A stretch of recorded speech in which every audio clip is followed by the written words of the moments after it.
Good morning, my friends. Happy Advent. Yesterday was the first Sunday of Advent, so today begins our Advent journey through a bunch of verses from the Old Testament that give us hints about who the Savior is going to be. We're sort of going to spend this season like God's Old Testament people, waiting, expecting, listening to what He has to say, and trying to put the pieces together about how He is going to work in this world to fix the problem of sin and death. We're going to make our way through the Old Testament, kind of in chronological order, not maybe exactly. We're not going to cover every verse that there is, but we're going to cover some of the ones that have struck me, at least, as meaningful or important. We're going to start the first 2 days in the third chapter of Genesis, right at the very beginning. Today, we're going to start with chapter 3, verse 15. Just for context, if you might remember, Genesis chapter 3 is a story of the fall into sin.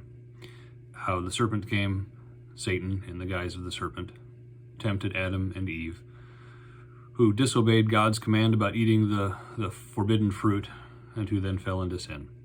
God shows up after they've done that, asks them what they've done, and then pronounces a curse. Not a curse exactly on the Adam and Eve, but a curse on the serpent. Here's part of what God says in verse 15. "And I will put enmity between you and the woman, between your offspring and hers. He will crush your head, and you will strike his heel." Do you catch the hint? There's a promise here that something's going to be done to Satan, to the serpent, about what he has just tempted God's people into doing, about how he has just led all creation into the fall. There's going to be hatred. There's going to be strife. There's going to be struggle between people and Satan. And then there's going to be one offspring, her offspring, who is going to crush Satan's head, though Satan strike his heel.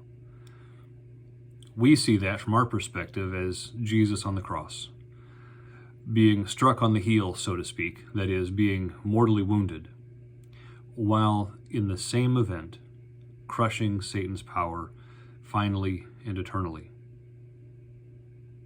What's also interesting about this is the promise here, that as God intervenes, it's going to be through the offspring of the woman, that God is going to work through humanity, work through people, to accomplish the undoing of what Satan has done.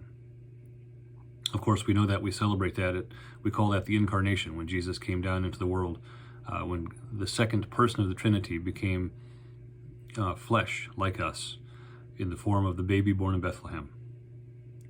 This is the first hint, the first promise.